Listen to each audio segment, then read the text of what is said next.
Vermont exec would be nation's first transgender governor. Burlington, Vermont. AP, a former energy company executive from Vermont, has a shot at becoming the nation's first transgender governor, but she says that's not the main reason she's running. Christine Hallquist says that, in the run-up to Tuesday's primary, people are finally beginning to pay attention to the race, but her status as a transgender woman isn't what's on their minds. Rather, she says, voters want to know what she can do to help them get higher-paying jobs, provide health care for their families and better educate their children.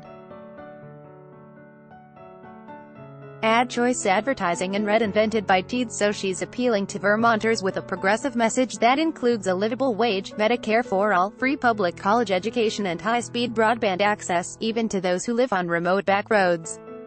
Advertisement, "That's how I want to be known in Vermont," Hallquist, 62, told the Associated Press in an interview at her Burlington offices. "Nationally, I want to be known as the first trans candidate. It's working." The Victory Fund, a political action committee that backs LGBTQ candidates across the country, calls Hallquist a game-changer. If elected in November, Hallquist would become the first openly transgender governor in the country. Because she is open and authentic about the fact that she is transgender, that immediately takes away all the questions, all the whispers, and instead allows people to focus on her personality and what she wants to do, said Elliot Imse, communications director for the Victory Fund. People are liking what they're hearing, and that's what's really cool about Christine. Roughly 200 LGBT candidates are expected to be on the November ballot across the country for state and federal office, the most ever, according to the Victory Fund. They include Alexandra Chandler, Massachusetts' first openly transgender candidate for Congress, and Kimiko Iwamoto, who would be Hawaii's first transgender lieutenant governor if elected. Like Hallquist, both are Democrats. In Vermont, home to independent U.S. Sen. Bernie Sanders and the first state to recognize same-sex unions with its landmark 2000 civil unions law, a precursor to gay marriage, Hallquist's sexuality has not been an issue. Advertisement, she's facing three other Democrats in Tuesday's primary: environmental activist James Ehlers, dance festival organizer Brenda Siegel, and Ethan Sonneborn, a 14-year-old boy taking advantage of a quirk in state law that doesn't require gubernatorial candidates to be of voting age. Republican incumbent Governor Phil Scott also faces a primary challenge of his own from Springfield businessman Keith Stern, who describes himself as a conservative running on financial issues. As of Vermont's July 15 campaign finance filing, Hallquist had raised about $132,000, although she announced this week she was returning about $16,000 in corporate donations.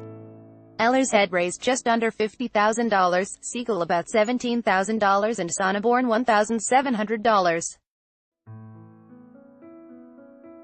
Scott, the incumbent, had raised almost $177,000, but a PAC supported by the Republican Governors Association has raised more than $1 million to promote Scott's candidacy. Hallquist didn't say how much money she felt she'd need to get elected, but assuming she wins the primary, she plans to start raising money for the general election the very next day.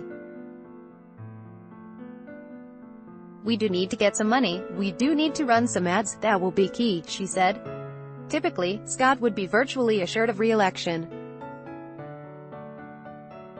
No sitting governor has been defeated in Vermont since 1962. But, as in much of the country, politics are different now. In April, Scott signed what for Vermont was historic, if mild by national standards, restrictions on gun ownership, angering his Republican base. His once sky-high popularity has waned, potentially leaving an opening for a well-funded Democratic challenger. Advertisement, Hallquist moved to Vermont in 1976.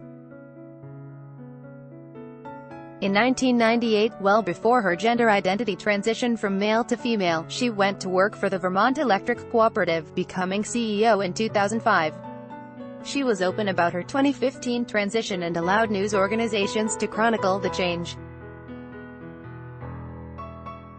She quit her job at the co-op earlier this year so she could run for governor and represent the interests of rural Vermonters, something she feels Scott has been ignoring.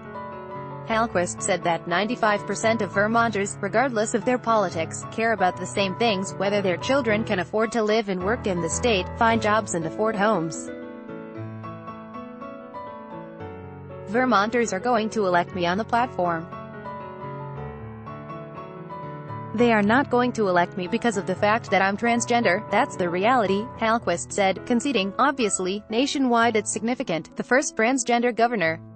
It is pioneering. By Taboola sponsored links promoted links. You may likable language expert shares the secret to learning a language in 20 minutes at Deb Ablendo Business Plus, 21 countries with the most powerful passports. Business Plus and at Frizip, the 20 most generous billionaires in the world. Afrizapundo Best Wonder Trip, 7 most breathtaking rooftop hotel pools. Best Wonder Trip and those 10 great cars that almost nobody buys. Those undo 10 likes. 10 best smart home tech. 10 like Azundo.